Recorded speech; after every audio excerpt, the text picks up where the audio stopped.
And then we're going to have one that, of course, we'll do together, just like we did Miss Julia the last time.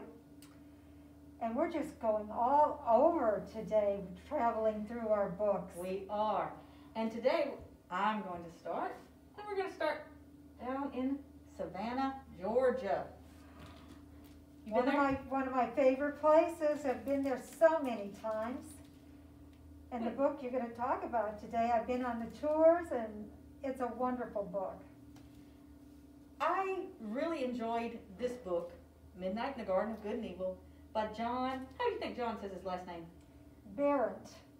Berendt, by John Berendt. This book is nonfiction, but it reads like fiction. It is easy to read. It's not heavy on facts and information. You get a lot of them, but the most interesting part are the characters. Definitely the characters. And this book shows, like so many things, have two sides. You have money, and then you have your poor. Or you have your accepted behaviors and your taboo behaviors, and then you have your good and evil. And the book kind of does lead you and let you decide to make your own decision about whether Jim Williams is good or evil and the things that go on. You have a multitude of characters. Some of them are basically evil, in my opinion. Jim Williams is a wealthy antiques dealer who is accused of killing his lover. And you have to decide whether it is self-defense or murder. Do you remember your decision? I know mine. I think I do. Well, I think I do. I think most of us have our decision by the end of the novel. But it just draws you into that city with the characters. You have Lady Chablis. One of my favorite characters. I wish I'd gone to one of her programs, should we say. What about Mandy? You liked Mandy. Mandy, I really liked. In fact, I met Mandy on one of our tours. You took a tour? I did. Was it a Midnight in the Garden of Good and Evil tour? It was. It had to do with the house that actually is across from Jim Williams's on the other side of the square, and the squares of Savannah. It is beautiful. It is a beautiful town. But one of my favorite things about Mandy, was it yours too? I thought she was quite a character. I mean, she'd drive into Savannah, putting on her makeup, and she'd be driving with her knees. She drove her car with her knees as she put on her makeup or polished her nails. You have flamboyant characters, as these two that we've described. You have Jim Williams, the wealthy antique dealer, in Mercer House, and oh, law, the parties. That was some of my favorite. You know, just, he threw these extravagant parties and the things that went on, and you could see how he was charismatic. He was. And he had that beautiful it's called Mercer Home, or Mercer House. And he had those parties, and you were invited, and just you could just imagine what was going on. Just the drinks and the laughter, and oh, it's beautiful. Just beautiful. But he is accused, his lover, he kills his lover. And you have to decide, was it self-defense or was it murder? He was tried 4 times for this. Did you know? Or you forgot? Because you read this book, I bet. I did read it, but I forgot. 4 times. I really enjoy this. It just makes you think. Does having money, was he treated differently because he had money?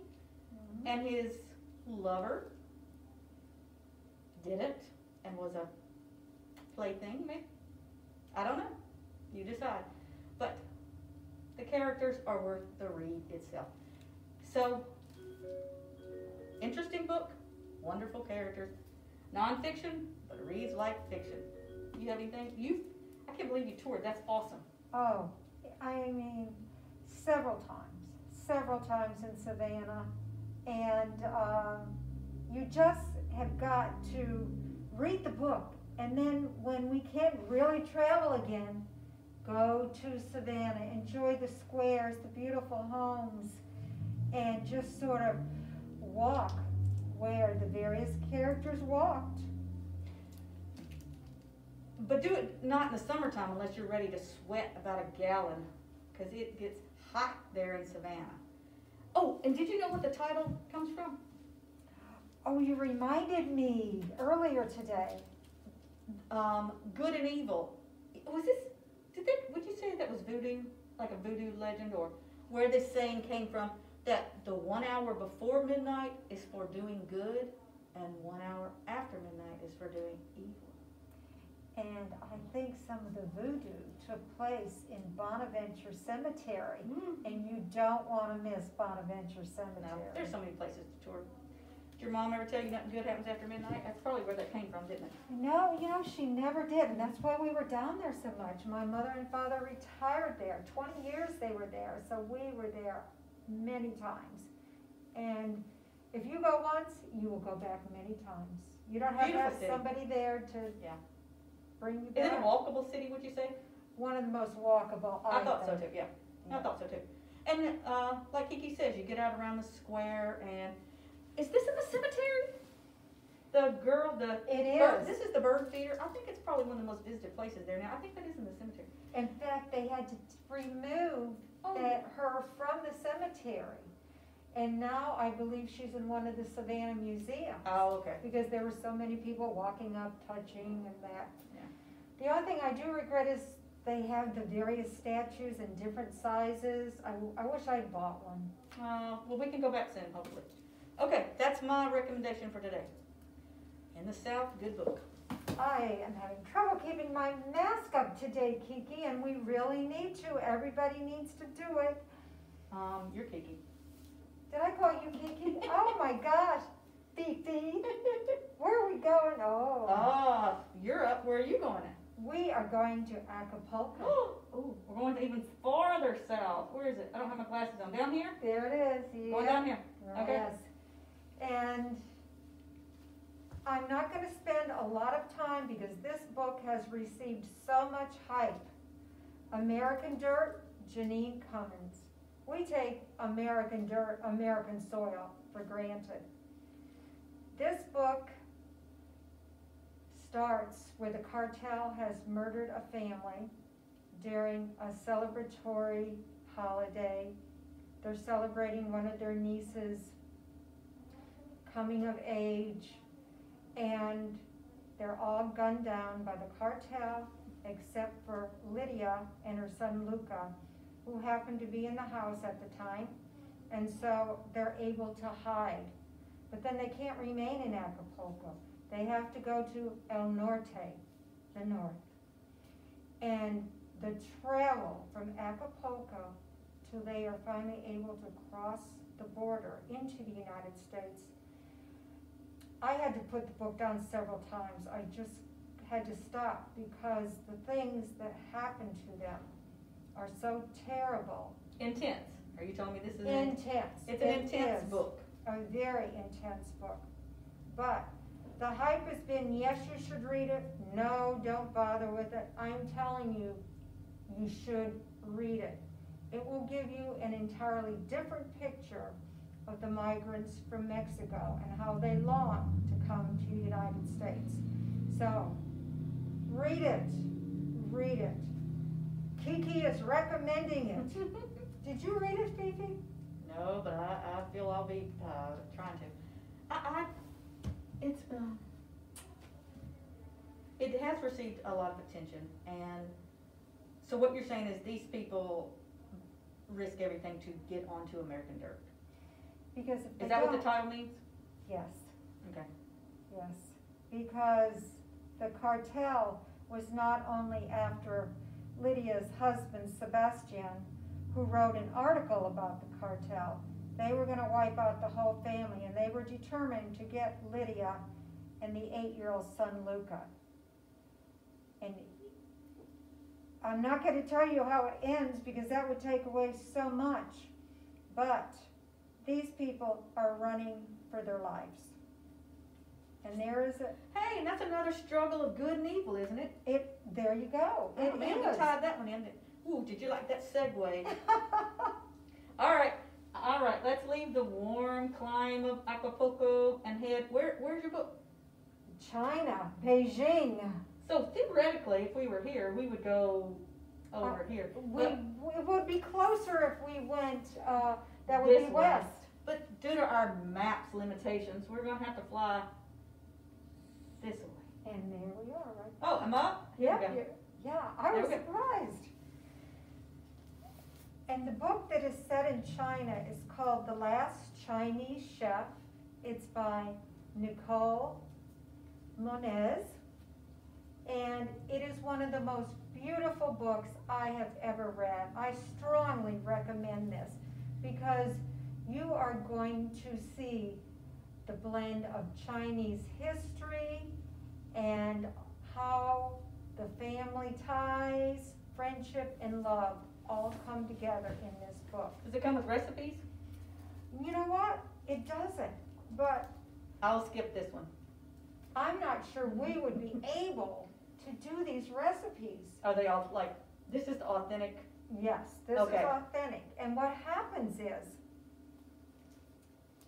Maggie McLeod, an American magazine writer, is recently widowed, and she must go to Beijing to settle a final piece of her husband's estate. She's going to ask her magazine for time off, but they say, no, we have an assignment for you. Will you accept it? Sam Leon, an up-and-coming chef, is going to open a restaurant in Beijing. Would you cover that for us? And she agrees. When she arrives in China, she finds out that Sam doesn't have an investor anymore, so there's no Oh. restaurant. But Sam's uncles have found out that he is on the list to audition for the Chinese Olympics in culture. There's only 2 slots, 10 people will cook for this committee, and it's not just Chinese food as we know it. At one point in the book, Sam actually cuts apart a duck and he puts it together in pieces back again. And then it's, of course, covered with different Chinese herbs. And so this is how the authentic Chinese cooking started. In fact, Sam's family, they were chefs to the emperors. Oh. So Maggie McLeod decides to call him one more time. And he does say he's going to be competing Okay. in this Chinese culinary Olympic. So he agrees. She shadows him as he goes to different Chinese towns to pick up the ingredients he needs, because he has to make everything once before he does it Okay. before the committee. And as she shadows him, she comes to understand that there's so much more that goes into the Chinese culture in cooking. It's a matter of artistry, philosophy, and centuries of history. And also, you have the relationship with the Leon family. Sam is not estranged from his father, but the relationship isn't a good one. But all of a sudden, his father appears in Beijing, because Sam was raised in San Francisco. And it all comes together. You will love this book. I just cannot recommend it enough. The Last Chinese Chef. And we have it. We have it in the Worcester County Library System. All right. Well, I may read that one. Let's leave Beijing and head to the good old UK. Oh.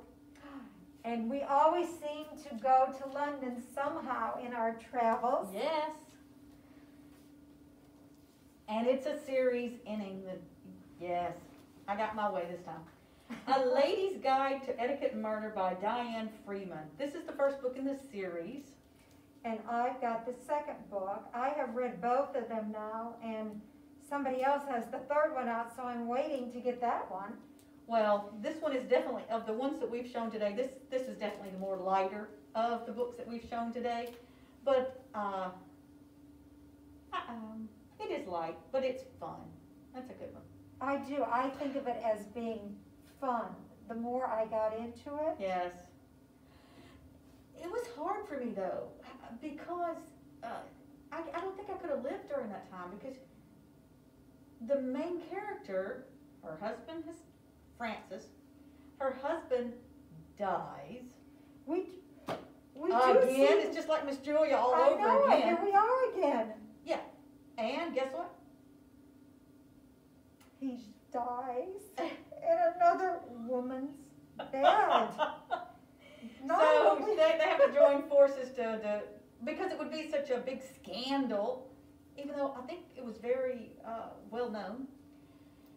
And she had the money. She married into this family. He had the title. She had the money.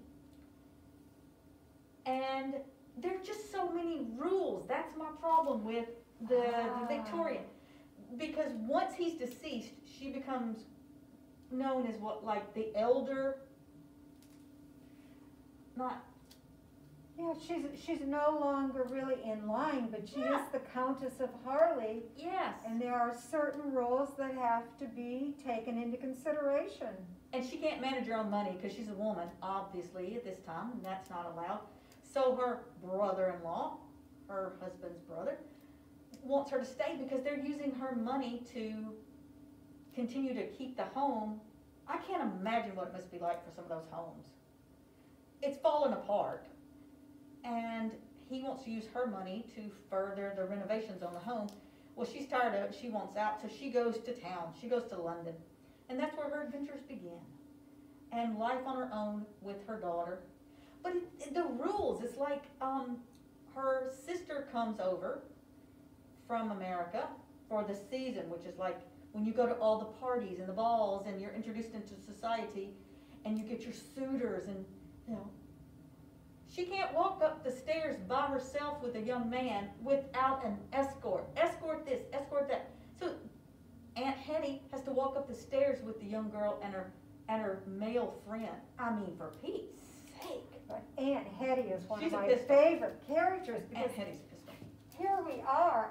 Aunt Hetty has a mind for figures Yeah. and for things that you should invest in. And she's not afraid to tell you what you should do with your money. No, she's not. And she doesn't. But when when Frances gets to London, she starts going and making the circuit, I guess you should say. But there are rules about when you can go visit someone. Like you can't go for a morning visit. You send your card over and you'll go that afternoon. Isn't that amazing? And we just pick up the phone and pop over to somebody's house. But there are so many rules in this society, and you follow them or you're outcast. And so she goes to London and starts making the circuits of the parties. I did like to hear about the dresses and things. But things are happening. There's someone stealing at every party she goes to. Things start to come up missing. Like a bracelet at the party that she goes to. And, she had been to the one the week before, but snuff boxes were taken. So she starts to wonder who's doing this. And in the meantime, like I said, her sister comes over. Her mother sends her sister over for the season, and she starts having to show her sister in society. And then you open up a whole nother can of worms because her sister has these 3 suitors, and she, you have to investigate him because you can't have him just marrying your sister for her money. And I just wasn't sure what. There was Mr. Kendrick, and who was Viscount Ainsworthy. Oh my! And Mr. God. Grayson. Oh, and one of right. them's hot. So, you almost want to root for the hot guy. And he's rich too, so he's hot and rich. But is he the scoundrel? Because one of them obviously is stealing, you think, from these parties. Mm-hmm. So she investigates them, and in the meantime, there is a murder and things happen. And but the embarrassing thing, what? back when it was Lady Stokely who had to wake Frances up out of a dead sleep and say, "We've got to get your husband moved out of my bed." But they weren't strong enough to get him back to his own room.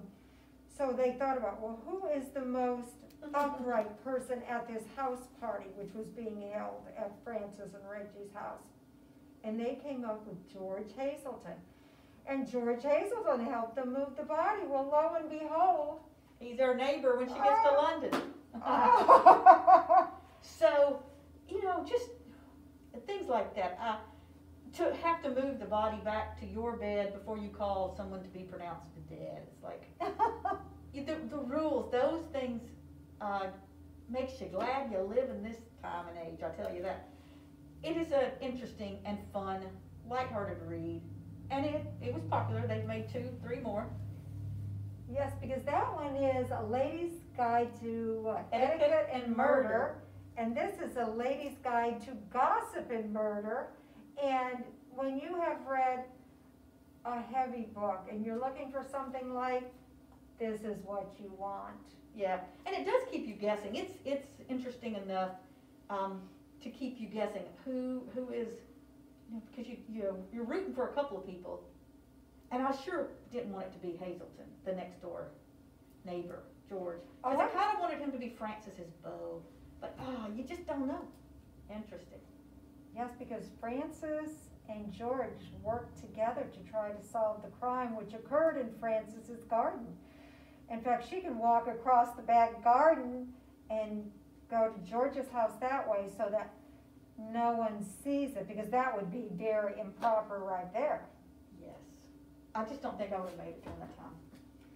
I don't know. I would have loved the balls, I have to admit. That would have been, yes. But I don't know that I thought, I mean, just think all the work you'd have had to go through to get ready. I mean, what did they curl your hair with? They like heated something and held it to your hair, and I don't know. I don't think I'd have made it. I don't know, but maybe a little time traveling, just so we could have gotten a taste of it, Fifi. Yeah, but I think it would be beautiful to see the parties and the balls and things like that. But lots of restrictions if you were female. Very much. Well, here we are again, and we do have some good news. As much as we like being here, we are going to be moving into the Berlin Gallery because our audience has just exploded, exactly. And what else are we going to be doing the next time, Fifi? We will have a special guest next time. Oh, I know you are not tired of just the 2 of us. How could that ever happen? However, we brought someone in. And he will be taking us to Texas. And if we can get in key, Fifi and I might even try to introduce him with a little song from Texas. Yeah, don't hold your breath on that one, but look forward to him being a special guest. So, until next time, I'm Fifi. And I'm Kiki.